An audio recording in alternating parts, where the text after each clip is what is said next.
Okay, hello students, welcome to our YouTube channel. So today we are going to start our next question, that is question number 26 of pro rata with share for feature. तो चलिए यहाँ पर हम question देखते हैं. सबसे पहले हमारे पास क्वेश्चन क्या है, that is Doli Limited invited applications for issuing 40,000 equity shares of 10 each at a premium of rupees 2 per share and the amount was payable as follows. Application पर हमने लिए 6 rupees and allotment पर है हमारा balance.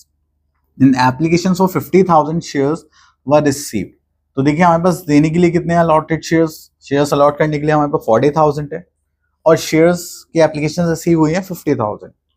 So pro rata allotment was made to all applicants.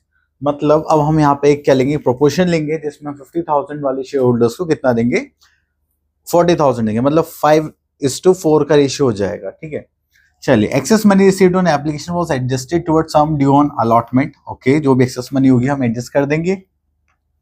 Then a shareholder to whom 8,000 shares were allotted failed to pay allotment money and therefore his shares were forfeited. तो हमने allotment पर ही उसके shares क्या कर लिए, forfeit कर लिए. And later on the forfeited shares were reissued for 70,000 shares as fully paid up. तो हमने 70,000 के shares क्या कर दिए, fully paid up में उनको reissue भी कर दिया. मतलब 8,000 shares थे और यहाँ पे 10 रुपीज की कॉल्ड अप वैल्यू थी. ठीक है, तो हमने 10 रुपीज के हिसाब से उसको देखेंगे तो हमारे पास 80,000 के शेयर्स होंगे. हम 70,000 को सोल्ड आउट कर चुके हैं, रीइश्यू कर चुके हैं. इसका मतलब 10,000 का हमने यहाँ पे क्या ले लिया, लॉस एट रीइश्यू टाइम. ठीक है, चलिए इसको बनाते हैं. तो हम यहाँ पे लिखते हैं shares, then we are having application, then we are having allotment and then we are having first call. Clear. चलिए उसके बाद यहाँ पर आता है हमारे पास एप्लीकेशन पे कितने हो गए 6, अलॉटमेंट पर कितने हो गए, बैलेंस. ओके, तो हमारे पास यहाँ पर कितने शेयर्स हैं, जस्ट लाइक 40,000 शेयर्स हैं. एप्लीकेशन पर हमें 6 चाहिए, अलॉटमेंट पर बाकी बचे हुए मतलब कितने होंगे, यहाँ पर भी 6 ही होंगे. तो हमारे पास 2 ही इंस्टॉलमेंट है, फर्स्ट कॉल तो नहीं थी यहाँ पर. अब देखिए अलॉटमेंट पर प्रीमियम इंक्लूड है. प्रीमियम था हमारे पास कितने रुपीज का, 2 रुपीज का. तो इसका मतलब 4 की इंस्टॉलमेंट हो गई एंड 2 रुपीज का प्रीमियम हो गया. 40,000 to 6 करेंगे तो 6 4 से कितने हो गए, 24 एंड ये हो गए 2,40,000 एंड यहाँ पर भी कितने रिसीव होंगे आपको, 2,40,000. ओके, देन उसके बाद अगर हम यहाँ पर देखें तो एप्लीकेशन हमें कितनी रिसीव हुई, 50 पर share. Okay, 50,000 share, sorry. Okay, तो यहाँ पर आ गए हमारे पास 50,000 शेयर्स. अगर 50,000 to 6 के हिसाब से देखेंगे तो यहाँ पर हमारे पास कितना अमाउंट रिसीव होगा, 3 लाख. अगर हम यहाँ पर देखेंगे तो हमारे पास कितना एक्सेस अमाउंट हो गया, दैट इज 60,000. क्लियर, ये हो गया 60,000. अब 60,000 हम यहाँ पर एडजस्ट कर देंगे तो ये क्या हो जाएगा, हमारा माइनस हो जाएगा. अब उसके बाद एक शेयर होल्डर था, a shareholder to whom 8,000 shares were allotted and उसने अलॉटमेंट के पैसे नहीं दिए एंड उसके शेयर्स क्या हो गए, फॉरफिट. तो अगर आप यहाँ पर देखेंगे तो एक शेयर होल्डर है, ठीक है, तो जिसके पास कितने शेयर्स हैं, 8,000 शेयर्स हैं. अब उसने अलॉटमेंट की पेमेंट नहीं करी, मतलब ये पेमेंट नहीं करी और ये क्या हो गए, फॉरफिट हो गए. अब हम क्या करेंगे, 8,000 to 6 दैट इज 48,000 लिख के और इसको माइनस कर देंगे. तो जैसे ही आपने ये पार्ट करा तो आपका क्वेश्चन क्या हो गया, गलत.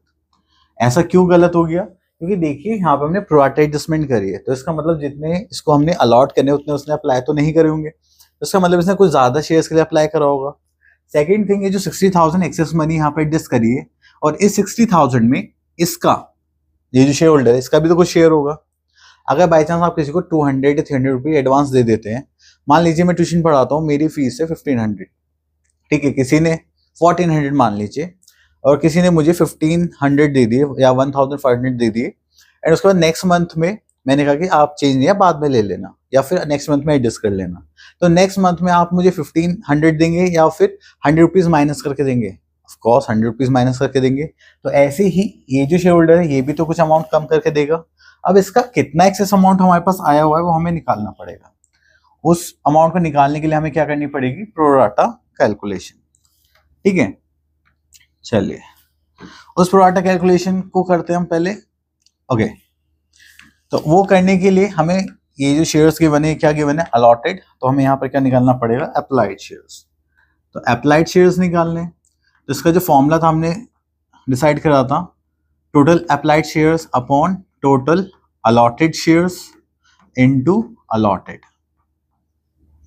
ठीक है, तो हम इसको अप्लाइड 1 अलॉटेड 1 कर लेते हैं। अब आपके पास अप्लाइड 1 कितने थे, 50,000 शेयर्स। अगर आप अलॉटेड देखेंगे तो आपके पास कितने आ जाएंगे, 40,000 शेयर्स इनटू यहाँ पर अलॉटेड कितने थे, 8,000। 30 से 30 कैंसिल आउट, 8 5 40, 5 10 50। तो यहाँ पर करेंगे तो हमारे पास आ जाएगा दैट इज 10,000।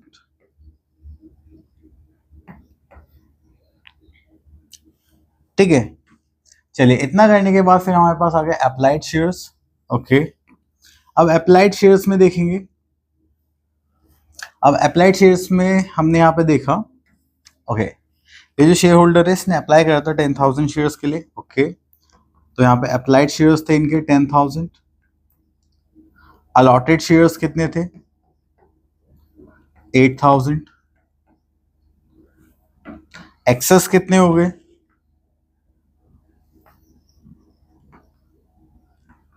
2,000। अभी जो एक्सेस नंबर ऑफ शेयर्स है इसके अगर हम एप्लीकेशन मनी से मल्टीप्लाई कर दें तो हमारे पास कितना आ जाएगा, दैट इज 12,000। क्लियर, या फिर आप ऐसे भी कर सकते हैं, एप्लीकेशन पे 10,000 रुपीज के हिसाब से, ठीक है, 6 इंटू करेंगे तो यहाँ पे 60,000 हो गया। लेकिन जो नंबर शेयर्स अलॉट हुए उनके हिसाब से 8 6 से कितने होते हैं, 48 शेयर्स होते हैं।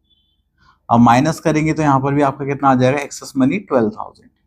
आप ऐसे भी कर सकते हैं, ऐसे भी कर सकते हैं, जो चाहे वैसे ही कर सकते हैं। तो अब यहाँ पर हमारे पास जो मेन बात है वो है एक्सेस मनी कितना आ गया, 12,000।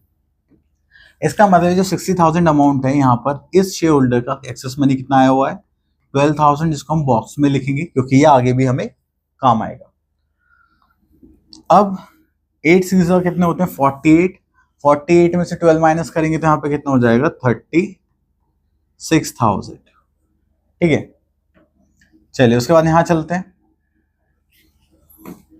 ओके, तो यहाँ पर हम देखेंगे अब हमारे पास जो अमाउंट है वो कितना अमाउंट है। चलिए इसको देखेंगे तो यहाँ पे कितना हो जाएगा, दैट इज 3 लाख। जो सबसे ज्यादा अमाउंट होता है वही हम यहाँ पर लिखते हैं। ठीक है, अब 2,40,000 में से 60 माइनस करेंगे तो हमारे पास कितना बचेगा, 1,80,000। 1,80,000 में से 1,50,000, 1,44,000। ठीक है, तो ये क्या हो गए, शेयर्स फॉरफिटेड हो गए।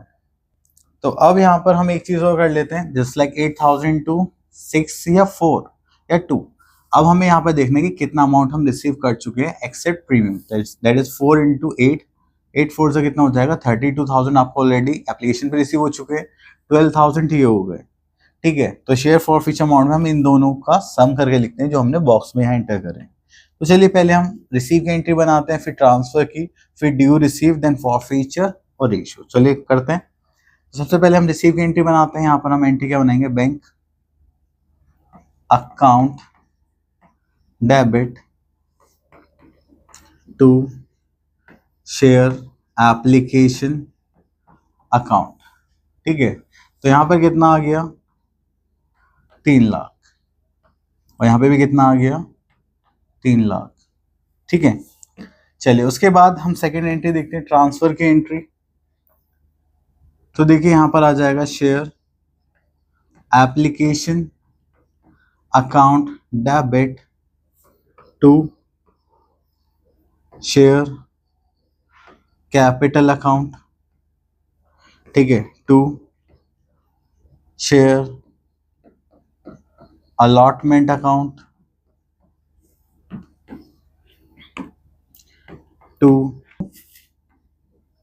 Security premium reserve account. ठीक है, ओके, तो देखिए यहाँ पे 4 इंटू 4 करेंगे तो 1,60,000 कैपिटल में आ जाएंगे। ओके, तो हम यहाँ पे लिख सकते हैं 1,60,000। उसके बाद करेंगे यहाँ पर कितना आ जाएगा, 2 इंटू 4 दैट इज 80,000। ठीक है, देन उसके बाद हम ये जो प्रीमियम है ये यहाँ आ जाएंगे, ठीक है। एंड देन शेयर अलॉटमेंट हमने कितने ट्रांसफर करे थे, 60,000, तो दिस इज 60,000, ठीक है। चलिए, इतना करने के बाद हम क्वेश्चन नंबर 3 देखते हैं, थर्ड पार्ट देखेंगे। हम यहाँ पर आते हैं, दैट इज अलॉटमेंट की एंट्री बनाएंगे।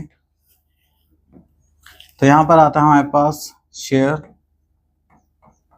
Allotment account debit to share capital account, ठीक है। चलिए, उसके बाद देखेंगे तो यहाँ पे अमाउंट कितना आ रहा है, दैट इज 2,40,000, तो दिस इज 2,40,000,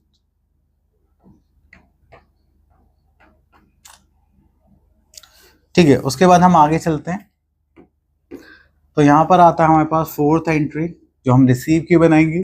अब क्योंकि यहाँ पर हम कॉल से नीरस अकाउंट ओपन नहीं कर रहे, तो that is bank account debit, ठीक है। तो और यहाँ पे क्या जाएगा, टू शेयर अलॉटमेंट अकाउंट, ठीक है। इतना करेंगे तो यहाँ पर कितना हो जाएगा, दैट इज 1,44,000, दिस इज 1,44,000।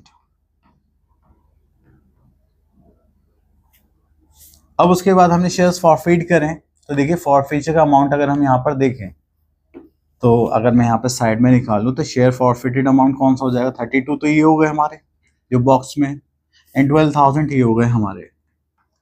इसको करेंगे तो कितना हो जाएगा, 3,44,000, ठीक है। तो यहाँ पर हो गया हमारा 44,000, तो हम यहाँ पर लिख सकते हैं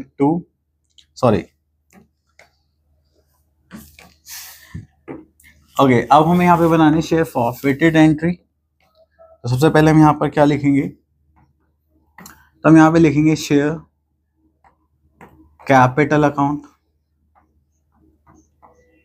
डेबिट, कितना, चलिए जो भी है हमारे पास, यहाँ पर हम शेयर कैपिटल में कितना कर देंगे,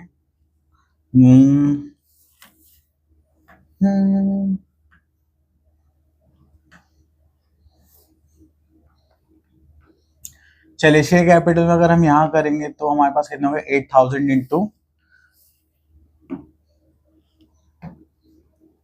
10 कॉल्ड अप वैल्यू थी, तो यहाँ पर कितने हो जाएंगे, दैट इज 80,000।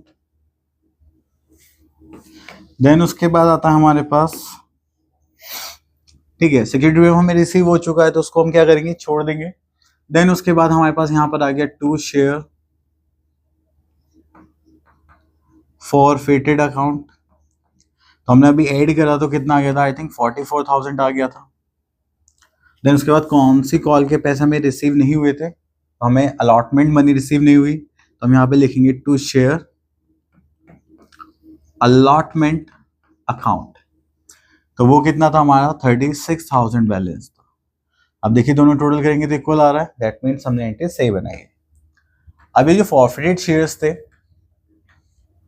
इनको हमने रीइश्यू करा 70,000 पर, ओके। तो चलिए इसके एंट्री बनाते हैं, that is 6 part, that is bank account debit, कितने पर इश्यू करें हमने, 70,000। चलिए उसके बाद यहां पर आते हैं to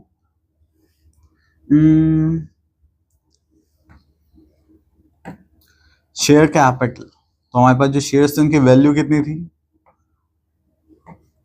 that is 8,000 into 10, that is 80,000, ठीक है। उसके बाद हम यहाँ पे क्या लिखेंगे, शेयर फॉरफिटेड, कितने का लॉस हो गया हमें,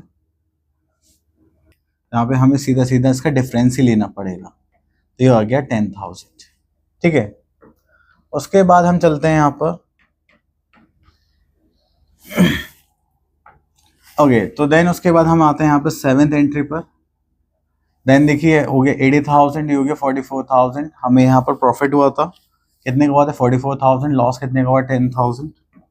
तो चलिए हम यहाँ पर अब जो नेक्स्ट एंट्री बनती है दैट इज शेयर फॉरफिटेड।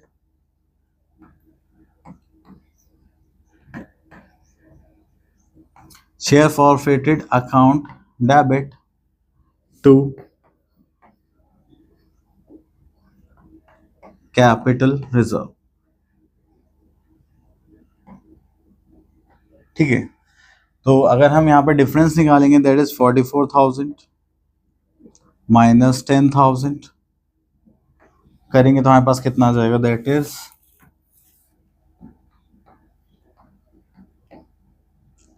34,000।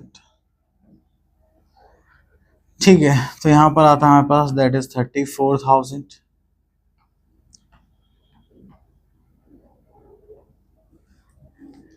ठीक है, चलिए तो ये हो गया हमारा क्वेश्चन कंप्लीट।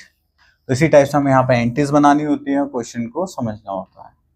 चलिए, तो आई होप आपको ये सारे क्वेश्चन अच्छे से क्लियर हो गए होंगे। अब मिलते हैं नेक्स्ट वीडियो में, तब तक के लिए ऑल द बेस्ट।